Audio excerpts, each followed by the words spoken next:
keep expecting this meeting is now being recorded. Hello, everybody. Welcome to the PRSA Southeast District Best Practice Call for Wednesday, November 11th, 2020.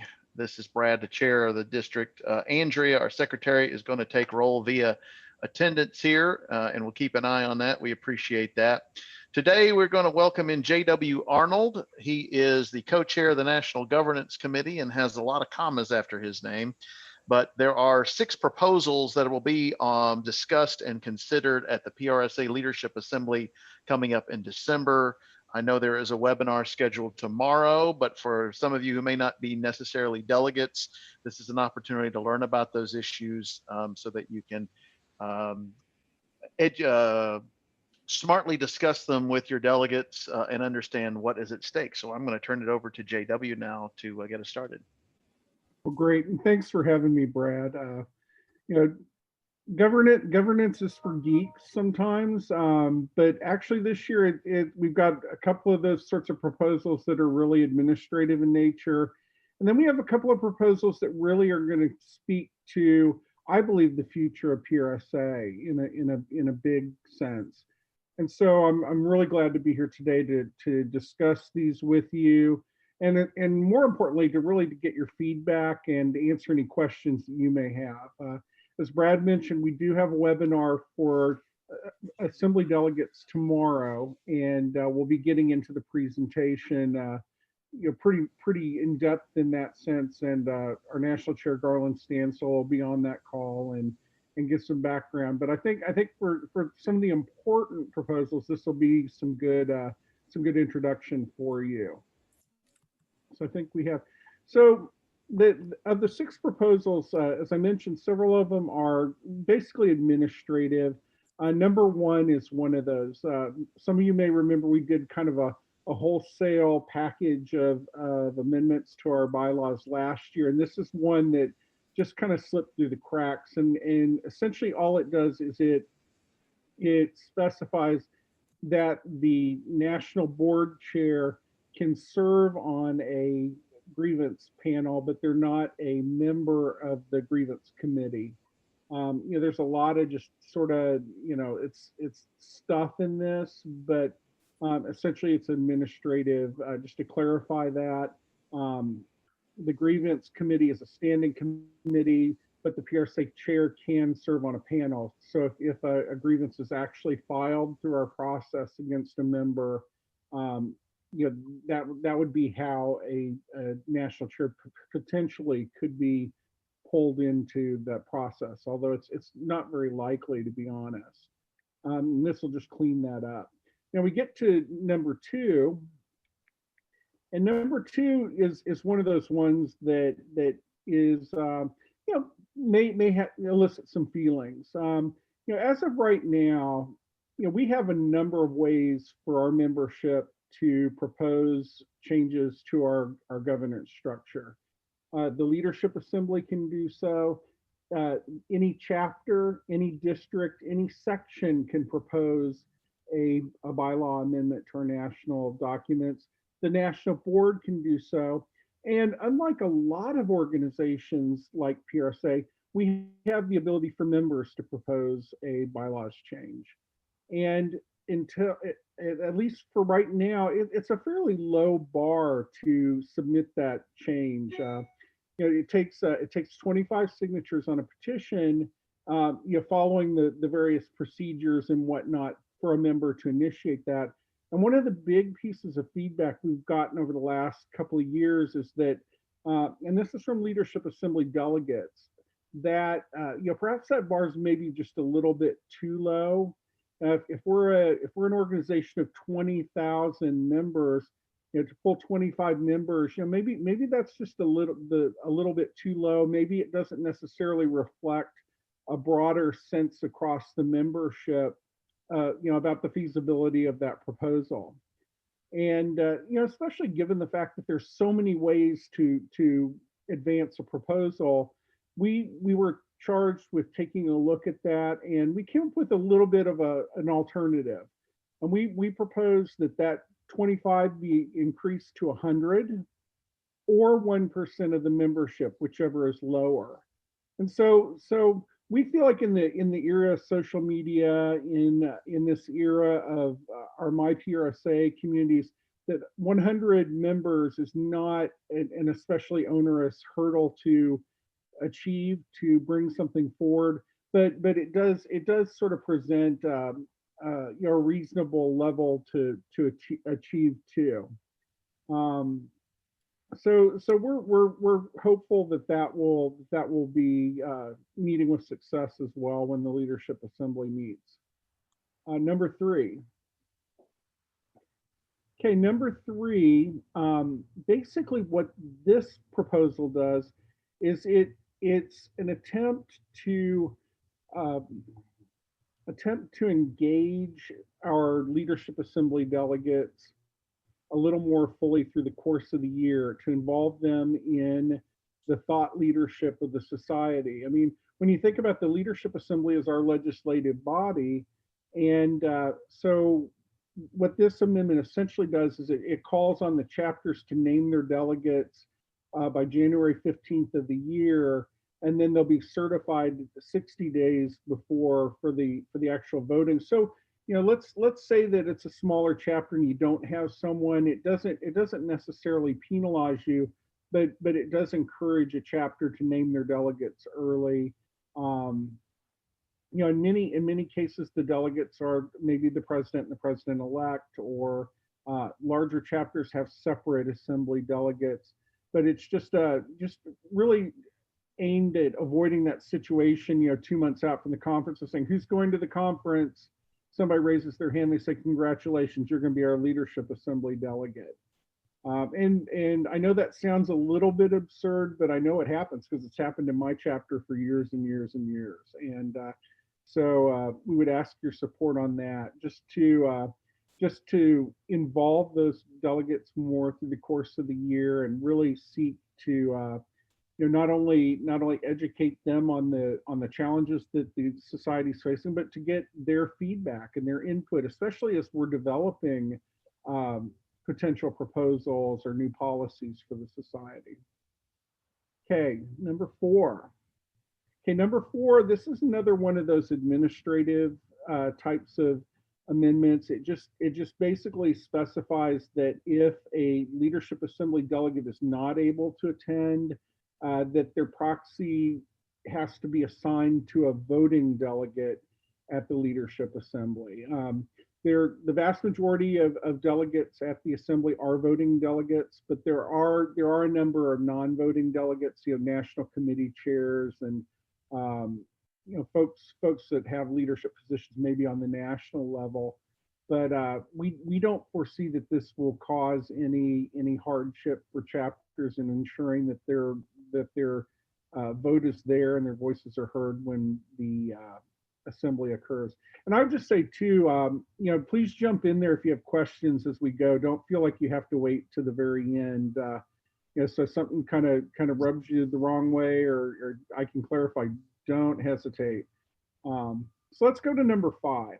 Hey, JW, along Yeah. those lines, what kind of gates have these gone through to get to the point where they go in front of the leadership assembly? And I'm thinking more specifically about number two, where you heard the feedback from the membership, and how did it go from just feedback to actually becoming a voting issue? That's a great question. And then specifically in the case of number two, we had that feedback from last year's leadership assembly. It was it was referred to the governance committee. Our governance committee has, I think, eight members or nine members from across the country. So there's a nice diversity of region. Many of the members of our committee are association and nonprofit specialists, so they bring that experience to it as well. And then we also, as we looked at this, we conferred with our official PRSA parliamentarian and PRSA's legal counsel, because those are both professionals who are working with associations just like PRSA, because we want to know, what the best practices are in the association world. Um, we actually consulted the attorney. The attorneys actually suggested a much higher number than 100. They were pushing for something like 250. out of a out of a membership of 20,000, I mean, that's still, 1%. So it's a fairly low bar even then. So then what happens is we put together the proposal with the language. We run it through the parliamentarian, through the legal counsel, then it goes to the national board. So for each of these amendments that we're discussing today, they've all been considered by the national board. The national board has that opportunity to make changes or send it back to us for changes.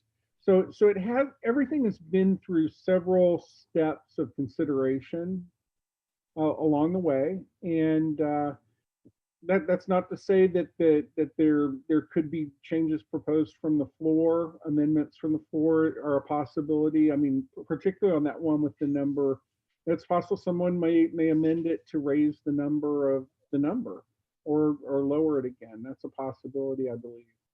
So we have put quite a bit of thought and time into each of these. Cool. So let's take a look at five, because five is potentially, I think there are a lot of people who feel very strongly about this proposal on both sides. But my hope is that I can explain the background and the rationale, and certainly I'm asking for your chapters to support this, but we respect that if they don't. For our national board, there are 2 at-large delegates, 10 delegates that represent each of the 10 districts, and we have the 4 officers. And currently, as the rules stand, among the criteria to be considered for those 10 district director slots and the 4 officer slots, candidates must hold the APR accreditation. Now, currently, the 2 at-large, about 3 or 4 years ago, we removed that requirement in an effort to open leadership up to more members of the society. And so what this amendment does, for the district directors and the officers, it removes that APR requirement. They still need to meet the requirements of having served at the chapter, national, section, committee level in some way, or have 20 years of progressive experience in PR. But let's just get down to the numbers a little bit. Of our 20,000 members, only 18% hold the APR. That's 3,600 members out of about 20,000 are eligible to just run for those 10 director slots and 4 officer slots. And then when you look at sort of the conversations that have been held in the course of the year since roughly May, June, following the George Floyd incident, following the national conversation that we've had about diversity, equity, and inclusion, the board came to the governance committee and they said, we are concerned about attracting the most diverse and inclusive candidates for leadership in the society. How can we do that? And they said, help us find ways. And all we had to do is look at those numbers. If of the 18% that hold an APR, and get this, only 10%, less than 10% of those 18% identify as a person of color, a person of racial, ethnic diversity background. So when you get down to it, for those 10 slots, there are 360 members of PRSA of color or racial diversity that are eligible for those positions. Just 360. So our hope is that by, and this goes beyond, whether you're, we're all supporters of the APR. The APR is a fantastic credential, but it's also a credential that measures professional accomplishment in public relations. And it doesn't necessarily measure the types of leadership skills, interpersonal communication skills, the experiences that make someone a good leader within a membership organization like PRSA. So it's our belief that by decoupling the APR credential with the opportunity to run for national service, we're potentially opening up a huge pool of very fine, experienced, visionary leaders that have been excluded.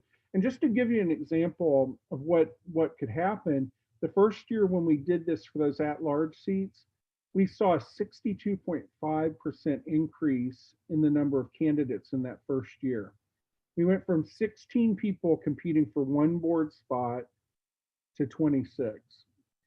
So we know that there is a desire out there among fantastic leaders that don't have that APR to be a part of of the society's leadership.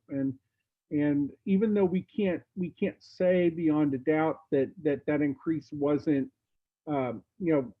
diverse in the sense of, we can't go back and say, well, of those additional 10 people, it increased the number of African American or Asian or LGBT candidates. We don't have those kinds of numbers, but I don't think it's unreasonable to, just kind of anecdotally extrapolate that an increase will improve the participation of diverse candidates as we open it up. And I would just say also that there are efforts to promote APR. And one of the big responses we've heard from a lot of people is, well, why don't we just solve this by marketing the APR more to communities of color, members of color? Yeah, we can do that, and we should do that. But the goal that the board gave us was to come up with a solution that could be implemented now. And for any of you that have been around for a while, I mean, we've been talking about the APR, we've been talking about board service, we've been talking about diversity within PRSA and the industry for decades. And honestly, it's my personal belief, it's the belief of the governance committee, I think it's the belief of the board, that by enacting this proposal, we can substantively make a change that we will see happen within the year. I really believe that. I think that this will open opportunities for leadership, and we'll see it next year in June when the nominating committee process is underway. So that's essentially the gist. There's a lot of perspectives, a lot of moving parts, a lot of strong feelings, but at the end of the day, this proposal is going to not only open up opportunities for the vast majority of our members, but it will promote that diverse and that diverse candidate pool and promote their opportunities to get into leadership. JW, this is Brad. A couple of thoughts. One, if you all have not or don't hang around the communities at the discussion boards on PRSA.org, I encourage you to do so. The Board of Ethics and Professional Standards posted a letter in opposition to this amendment and laid out some positions there. So I would encourage you to read that as you think about this. We're very well aware of that letter. Yeah. The other thing I think is that the nominating committee, that their onus now gets amplified, and I think about it in the context of a diversity and inclusion survey I took from PRSA earlier today that sort of wanted to gauge, when we talk about diversity inclusion, what are the dimensions that you think of, and do you think of these dimensions? And I think as you think about the diversity of the national board, you have dimensions like ethnicity and race, gender, sexual orientation, years in the business, service, and now I think an additional dimension of APR, and it's the nominating committee that serves as that watchdog, because I think there's something to be made of, we want the highest level of professional standards on the board, Do we want a board that's all non-APR? Probably not. But the nominating committee is the check for that, to look at the slate of candidates and go, okay, we've got the best board possible with some balance of non-APR and APR, if that's how it works out. There may be years where it's heavily in one way or the other, but that's just another dimension for the nominating committee to consider as they look at the entire slate of candidates. You're absolutely right, and you know, the considerations are many. They're many, but we feel like right now we have such a small percentage, 18% of our membership, that we also have to balance out with all of those different categories or areas of diversity. And it really, I think that it shortchanges the ability of the nom-com to seat the most qualified, effective board sometimes. Um, so you're absolutely right about that. And I would just answer to Beps and their comments. And I completely respect where they're coming from. I do think that their letter is a little short-sighted, because it seems to imply that that APR ensures that that let me think about how to say this, because it sort of implies that if you don't have APR, you don't value the code of ethics. I mean, I don't think that's a leap to kind of extrapolate that from that letter. And I think that's, and we raised this with them. We said, the other thing is, APR is not the centerpiece of PRSA. The code of ethics is the centerpiece of PRSA. And I just don't think that you can say because someone has an APR they're more ethical than someone who doesn't. And that's essentially the argument that they use to preserve that requirement. Yeah, it's tough. And I honestly also look at this as a generational thing too. I think that there's a segment of our membership that are longtime members and really hold that requirement very dear. But I think that younger and mid-level professionals view APR a little bit differently. Perhaps I think they view the role that plays in their membership and in their careers in a different way. And at the end of the day, we're just looking to ensure that our society has the best leaders possible. While we're on issue number 5 here, anybody else with questions or comment they would like to contribute? Or a dog? I have a question, Brad. Hi, Kristen. And I guess, have they thought about, because I'm an APR, and so I can see both sides of this argument, but I know in the Georgia chapter, there is almost a percentage of leadership that is required to have that credential. And I'm just wondering, had that been considered as opposed to taking APR off the table altogether? A quota almost among the national board. Yes, I mean, because a loaded word, but I get what's being. I hear you, and you don't want to make people feel like because they don't have that credential that they're not adding to the profession in any way. But I think it is important, and there's something to be said about how you approach leadership, and maybe just making that provision might get you what you're looking for without taking it off the table altogether. Just a thought.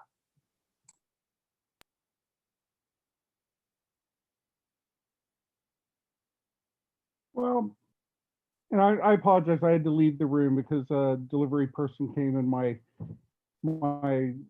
assistants all decided that they needed to chime in on that. So sorry about that. I think that it's getting past that. APR doesn't measure leadership. I mean, necessarily. I mean, APR measures your knowledge, skills, and abilities in public relations. I mean, we don't need a board of publicists. I mean, we've got 20,000 publicists. We need people who are leaders, who have that experience. And I don't think anybody in leadership in PRSA wants to see or wants people to feel like the APR is being diminished by this, because it's not. I mean, that's not our intent. And so it's a tough one. I mean, and we, in an ideal world, everybody'd say, I've got to go get my APR, but for whatever reason, 82% of our members don't. And at the end of the day, I don't think we can necessarily say that even of those 82, I mean, many of those are leaders at big agencies. I mean, it's they don't get the APR because they can't, or they can't pass it. But that's a whole different issue, I think, in terms of we've got to come to grips with that too. I mean, it's something we've talked about for a long time, but I would hate to see sort of the stuff we need to do to strengthen APR, get tied into this thing. I mean, we're talking about 14 board seats here, and I think the APR question is a lot bigger. If we decouple these, it's not going to be the death knell for APR. I don't believe that at all, because I don't know anybody that got the APR just so they could run for the national board. And and I hate to say it, but that's kind of the tone that the BEPS letter takes a little bit too. Is so I can say that in our webinar tomorrow, and we've mobilized across the society to try to address that APR question. The College of Fellows is working on a task force to try to better promote APR as a part of its activities. There's a big marketing campaign that's just now starting to roll out that's going to push APR as well. And it's my hope. I mean, we have the challenge. The big challenge for APR is that anybody can say they're a PR person. I mean, you don't have to be licensed. You don't have to be degreed. You don't have to. There is no board. There is no, in Florida where I live, you have to get a freaking license to be an interior decorator. But yet anybody can say they're a PR person, whether they're experienced or knowledgeable or have a code of ethics or not. And I think that's the challenge we face with this is we've got to get the industry turned around to appreciate APR more and appreciate that level of accomplishment that it signals.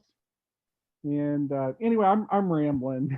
I'm sorry, but I feel strongly about the APR too. Believe me, and I just sometimes we knock our heads saying, why can't we get this worked out after however many million years of talking about it. Other questions or comments? Thank you for that, Christy. And I would just say for you, Christy, I mean, your comment, we have heard that. I mean, that's a very common response that we've heard to this from members across the country at all levels too, and you're right on with that concern. Let's talk about number 6. And number 6, okay, this is another, could be considered administrative. Every chapter works a little bit differently in how they designate their delegates to Leadership Assembly. And all this one would do would just specify that an individual could serve 3 consecutive year terms as a delegate and then roll off for at least a year and then start over again.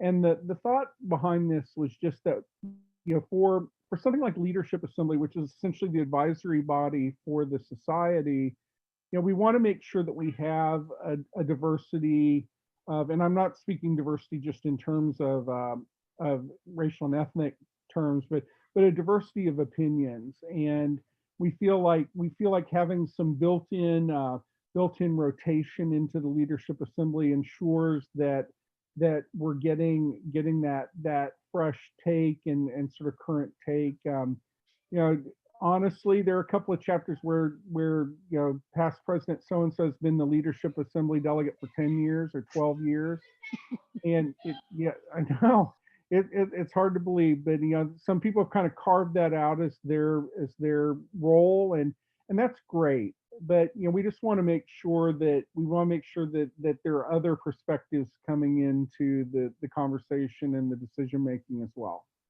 So that basically rounds out the 6 proposals that your chapters will be considering and voting on in December. Questions for JW? Hey, JW, it's Kelly Davis. Quick Our question. newest fellow, congratulations. Thank you. Quick question for you. The South Carolina chapter 4, as long as I can remember, we have always elected our assembly delegates. They serve on our board. I'm currently serving again as an assembly delegate. They are 3-year terms. So you cannot serve consecutive terms, but you can come back after some period of time. So I've had an opportunity to be a delegate a number of times. So I'm just trying to read it. Would our bylaws if this were to pass, would we need to change our bylaws to make them 1-year terms, or would the current 3-year terms in our bylaws still be sufficient because they would sort of line up with this proposal? What your chapter does for my understanding is for chapters that have the assembly delegate as a separate elected position is pretty standard for those chapters. So my understanding is if you specify a 3-year term, you wouldn't necessarily have to change the bylaws, but in theory, that after that 3 years, you wouldn't be eligible to run the next year. Right. Yeah. You can't succeed yourself in a 3-year term. Right. Right. And the other change we did make to our bylaws about 2 or 3 years ago was that one of our president-elect now serves as one of the delegates, and then we elect however many other delegates we need based on our membership. So we felt that having the perspective of the incoming leader and giving them a chance to be a part of those national conversations was important. Our other delegates, it's not a hard and fast rule, but we do like to try to bring past presidents back into that role where we can, just because they have that perspective from the chapter, having served in chapter leadership, and often it's a way to re-engage them and also kind of bring their institutional knowledge back onto our board in another capacity. So, but thank you. I was just trying to anticipate ahead any changes that may need to be made. Yeah, no, I don't. If that's the way your chapter bylaws are written, that shouldn't be a problem. And I'll also kind of jump in here, and I know Mindy is going to cringe when I do this probably, but last year we began on a process of creating updating model chapter bylaws. That actually we were going to do the chapters, and then that we'll also do that with the district. And so that'll be something that in the next year we'll definitely get on. Last year we ended up having to make all those kind of miscellaneous bylaws updates, and that kind of got us derailed from that. And then this year, of course, we've had COVID and these issues that have come up. But next year, our top priority on governance is to better define the relationship between PRSA National and the sections, districts, and chapters, so that everybody's clear and that we can find ways to streamline the processes. The number one issue that every chapter and district seem to have is changing over the bank account every year. And it's just little things like that we think by taking these steps we'll be able to help streamline that for you. But those will be coming probably mid-year next year. And then in the meantime, if there are any emergency changes or anything that we can assist with in consulting, we're handling those on an ad hoc basis. So look for that next year too. I mean, that'll help. We'll see how these bylaws proposals go, and the main thing is just clearing up a lot of the perennial issues that seem to come up between in the relationship between PRSA National and the chapters. Great. More questions? All right, JW, thank you so much for being here this afternoon. Great conversation, great discussion. Look forward to seeing how these things play out in December. Absolutely, and please feel free to reach out if any other questions kind of come up. If you end up going back to your chapters and discussing them, I know that myself or one of the governance committee members or the directors, the board directors would be happy to meet with you and discuss. And obviously, I'm pulling for you to support us on these, but I mean, we also know that there are a lot of opinions out there, and we trust everybody to make the best decision that they feel at the time. And these, I pulled these from the documents that are posted in the leadership community. Those are out there as part of the files in there if you want to parse those and look at some of the rationale and get a deeper look at those. Thank you, JD. Great. Cool. Well, I'm going to hop off here, and thanks, everybody. Thank you. I want to make mention of some programming coming up. You can see there, we're winding down the year here. We've got awards coming up and some great programming coming up. Mindy, I wanted to give you a chance if there was anything you wanted to add for our chapter leaders before we call it an afternoon. Thanks, Brad. No, I have nothing to add. Just really do encourage your assembly delegates to attend the webinars and bring that information back so your boards can discuss these amendments and decide how you want to vote to represent your members. It's really important, and we appreciate everyone's attention and the time commitment that it takes to serve as an assembly delegate. Great. Thank you, Mindy. If you missed a best practice call this year, we had lots of great stuff. Those are up on our website, PRSASoutheast.org. And next month, still working on a topic, but we will gather again in just about a month, December 9th, Wednesday, 2 p.m. Eastern, 1 p.m. Central. Questions or comments from anyone before we call it an afternoon? Have a wonderful Thanksgiving. Continue to stay safe and wear your mask. Have a great afternoon, everybody. Bye.